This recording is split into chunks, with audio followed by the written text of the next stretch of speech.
Quelle force invisible empêche qu'un micromètre de friction statique ou une seule étincelle microscopique ne désintègre une forteresse d'acier de 10 000 mètres carrés en un battement de cils absolu? Aux confins de l'industrie moderne, là où le danger ne se mesure pas en jours mais en millisecondes, il existe un composé qui défie la stabilité même de la matière. Chaque année, les veines de la manufacture mondiale pompent plus de 10 millions de tonnes d'une fine poudre grisâtre, une substance qui, à première vue, simule la passivité du sable de plage, mais qui cache dans sa structure moléculaire une densité énergétique capable de briser la barrière du son et de déchirer la géographie environnante, la poudre à canon. Ce titan chimique est le noyau latent de presque toutes les munitions balistiques de la planète, le moteur de fragmentation de l'ingénierie militaire et l'âme incandescente des spectacles pyrotechniques qui illuminent les cieux du globe. Cependant, traiter cette force de la nature à une échelle colossale et massive pose l'une des batailles les plus extrêmes jamais livrées entre l'ingéniosité humaine et les lois de la thermodynamique. Comment est-il possible de soumettre des tonnes de réactifs ultra-volatiles à des pressions destructrices et à des températures extrêmes sans déclencher une détonation en chaîne qui effacerait le fabricant de la carte? Bienvenue sur Forge Technologique, le sanctuaire où l'ingénierie lourde transforme les éléments les plus implacables de la planète. Aujourd'hui, nous allons pénétrer dans les complexes industriels les plus blindés et sécurisés des États-Unis, l'épicentre technologique où la science et le risque se fusionnent pour donner vie à l'énergie contenue. Si vous êtes un passionné des processus qui défient les limites de la physique et de la sécurité extrême, c'est le moment idéal pour rejoindre notre communauté d'explorateurs industriels.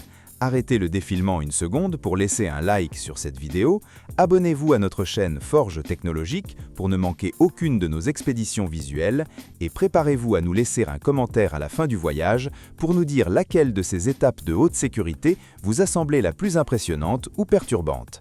Votre interaction est le carburant qui maintient allumés les moteurs de notre production. Notre voyage technique commence au maillon le plus pur de la création, la zone zéro de la réactivité. La zone de réception des matières premières primordiales. Imaginez un scénario où des camions de transport lourds défilent 24 heures sur 24, déposant des tonnes de 3 éléments qui, séparément, simulent une innocence biologique absolue, le nitrate, le charbon de bois et le soufre. Dans cet état initial, la matière est docile. Vous pourriez glisser vos mains dans ces poudres et même les mélanger de façon superficielle sans altérer l'ordre de l'univers. Le nitrate se présente comme le comburant suprême, le porteur massif d'oxygène au niveau atomique, le charbon de bois émerge comme le combustible fossile prêt à brûler, et le soufre agit comme l'accélérateur thermique définitif, le catalyseur moléculaire conçu pour réduire le temps de réponse à une fraction de l'infinitésimale de seconde. Mais c'est ici, lorsque le laboratoire donne le feu vert, que les matériaux inoffensifs franchissent la ligne de non-retour vers les chambres de dosage pneumatiques. Mais comment le système automatisé parvient à unifier ces 3 titans chimiques dans la proportion exacte pour que le mélange final agisse avec la vitesse d'un éclair au lieu de se consumer en une fumée inutile? Le verdict du laboratoire automatisé active les systèmes, et ce qui n'était encore qu'une collection de sédiments passifs et déconnectés franchit le seuil vers une phase de confinement total et de dosage stoichiométrique à haute pression.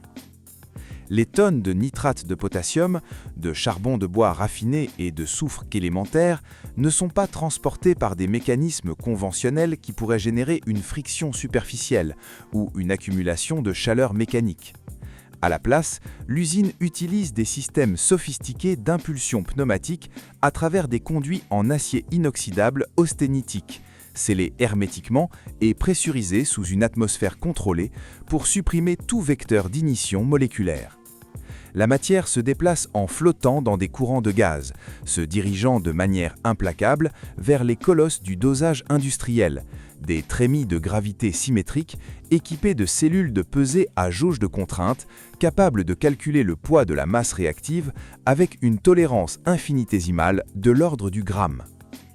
C'est dans ce centre de contrôle informatisé que s'exécute la véritable magie de l'ingénierie chimique et balistique, un processus qui dépasse le simple pesage pour devenir la conception mathématique d'une future onde de choc. Chacun des 3 composants remplit une fonction thermodynamique implacable qui doit s'équilibrer sous de strictes équations de bilan de masse. Le nitrate de potassium, qui compose environ 75% de la structure finale, agit comme un contenant massif d'oxygène enfermé dans des liaisons moléculaires stables. Lorsqu'il est soumis à la chaleur, ce composé se fracture pour libérer un torrent oxydant qui alimentera la combustion interne, permettant à la poudre de déglafer avec une violence inouïe dans des environnements de vide absolu ou de confinement hermétique, comme la chambre d'un canon d'artillerie. Le charbon de bois, qui représente 15% de la recette industrielle, apporte le carbone structurel, le combustible dense qui sera consommé dans la réaction. Enfin, le soufre élémentaire, avec à peine 10% du mélange, agit comme le catalyseur et le régulateur thermique du système. Sa basse température de fusion fait fondre les particules environnantes et réduit l'énergie d'activation nécessaire, provoquant une combustion qui n'est pas un processus graduel, mais une libération de gaz expansif en des millionièmes de seconde. L'automatisation industrielle ouvre les vannes à guillotine segmentées et déverse les composants exacts directement dans les réacteurs de mélange à impact, connus dans l'ingénierie des matériaux sous le nom de broyeurs à meule ou mélangeurs à tambour blindé. Ces structures colossales qui pèsent plusieurs tonnes et possèdent des revêtements internes en alliage non ferreux comme le bronze ou le cuivre pour annuler complètement la génération d'étincelles mécaniques, commencent à tourner sur leur axe central à une allure lente mais mécaniquement implacable. Pendant que le tambour tourne dans la pénombre de la zone de haute sécurité, la tension physique dans l'usine atteint son point le plus critique. À cet instant précis du processus, le matériau a cessé d'être une recette inerte. La friction interne des grains sous le poids des meules de bronze élève l'énergie cinétique du système. Une seule anomalie mécanique, un désalignement millimétrique dans les roulements étanches qui dissiperait de la chaleur vers la chambre ou l'accumulation de charges électrostatiques dues au mouvement des poudres sèches, romprait l'équilibre thermodynamique. Si la température locale atteint le point critique d'ignition du soufre, la totalité de la charge confinée à l'intérieur du mélangeur se transformerait instantanément en un front de déflagration supersonique. La pression accumulée briserait les blindages en acier structurel, générant une onde expansive et une libération thermique capable de démolir les murs de confinement de la fabrique en une fraction de seconde. Le mélange homogène survit à cette épreuve de résistance grâce à une surveillance continue par des capteurs infrarouges à spectre complet et des systèmes de suppression d'explosion à la microseconde. Au terme du cycle de rotation, les vannes pneumatiques s'ouvrent pour décharger un flux continu d'une poudre sombre, ultra fine et d'une homogénéité parfaite, la poudre à canon de base dans son état le plus pur et le plus létal. Le composé possède déjà tout son potentiel destructeur latent, mais dans cet état poudreux et volatile, c'est un élément erratique, imprévisible et complètement inutile pour la balistique moderne et l'industrie de précision. Si l'on tentait de l'utiliser dans cet état, la combustion serait si rapide et incontrôlée qu'elle détruirait les machines ou les armes qu'elle tenterait de propulser, ou bien elle s'agglomérerait, empêchant le passage du feu. Pour dompter ce monstre chimique et le transformer en un outil de précision militaire et civile, l'ingénierie doit appliquer un changement d'état physique radical. Mais comment transformer une poudre hyper réactive et sèche, qui menace d'exploser au moindre frôlement, en grains solides, stables et parfaitement calibrés, sans activer sa nature dévastatrice au cours de l'opération? La poudre sombre et ultra fine qui repose au fond des réacteurs blindés représente une énigme de la physique appliquée, un géant endormi que l'ingénierie doit domestiquer avant qu'il ne retrouve sa soif de destruction. Pour comprendre le véritable secret que cache ce composé, nous devons nous immerger dans l'une des contradictions les plus fascinantes et contre-intuitives de la manufacture lourde. L'usine, dans un mouvement qui défie la logique commune de toute personne étrangère à la chimie militaire, décide d'inonder complètement sa création la plus volatile. Oui, la poudre de base est soumise à une injection contrôlée d'humidité purifiée jusqu'à ce qu'elle se transforme en une masse dense, pâteuse et sombre. Cette étape n'est pas un caprice, c'est un bouclier moléculaire intermittent. L'eau s'interpose physiquement entre les cristaux de soufre, de charbon et de nitrate, annulant temporairement la capacité du composé à initier une ignition par friction ou par énergie statique. Dans cet état pâteux, la bête est enchaînée.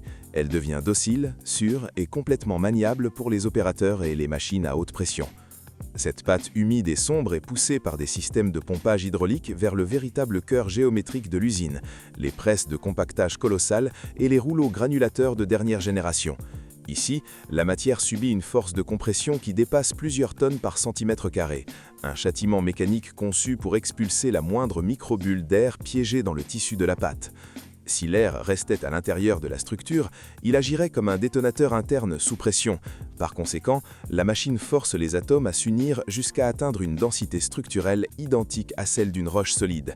C'est un processus continu et massif, où des presses en acier balistique traité traitent des centaines de kilogrammes par heure, groyant, brisant et reformant la matière encore et encore dans un cycle infini de précision chirurgicale.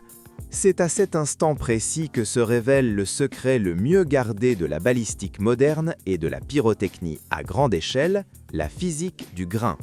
La poudre ultra fine disparaît complètement sous les lames rotatives, laissant place à de milliers de petits grains solides qui, à première vue, ressemblent à de petites pierres sombres. Mais ne vous laissez pas tromper par leur taille, car la géométrie de chaque grain individuel décide absolument de tout. L'ingénierie ne coupe pas le matériau au hasard, elle conçoit la vitesse du feu. Pour que vous compreniez très simplement, imaginez que la vitesse à laquelle la poudre brûle dépend directement de la surface exposée à l'air. Si les ingénieurs programment les machines pour créer des grains sphériques minuscules, presque microscopiques, la surface de contact est gigantesque. Le résultat est une combustion instantanée, une explosion d'énergie ultra rapide qui génère une pression brutale en une fraction de milliseconde. Ce type de grain hyper rapide est celui que l'on utilise par exemple dans les cartouches des armes de poing, où le projectile a besoin d'une impulsion immédiate pour quitter le canon. Au contraire, si les presses configurent des grains cylindriques de plus grande taille ou conçoivent même des grains spéciaux avec des perforations géométriques en leur sein, la physique du tir change du tout. En s'enflammant, ce grain n'explose pas d'un coup, il commence à brûler de manière progressive, du centre vers l'extérieur, maintenant une production constante de gaz expansif au fil du temps. Cette combustion contrôlée et relativement lente est celle qui permet aux canons d'artillerie lourde ou aux fusées de propulsion sissile de pousser des projectiles d'un tonnage énorme le long de tubes d'acier de plusieurs mètres de long, accélérant l'objet de manière continue sans briser ni fissurer la structure de l'arme. Chaque grain est en réalité un moteur en miniature programmé mathématiquement pour agir au moment exact.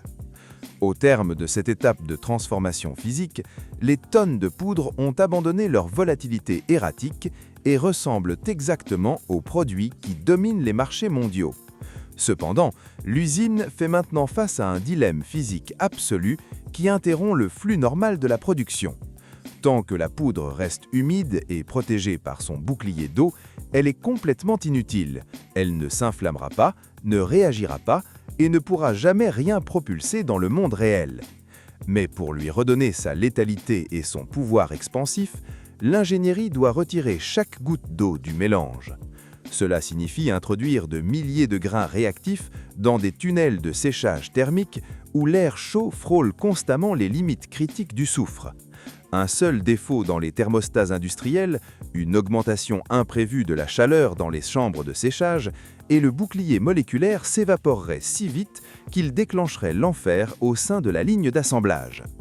Comment l'automatisation parvient-elle à extraire l'eau de ce titan chimique et à stabiliser ces cristaux secs sans que la chaleur du processus lui-même n'active la détonation finale ? L'évaporation de la dernier pourcentage d'humidité résiduelle dans les tunnels thermostatiques marque la naissance définitive du composé sec. Les milliers de grains géométriques retrouvent leur létalité latente et se consolident comme un fluide énergétique de précision millimétrique, prêt à quitter les lignes d'assemblage automatisées.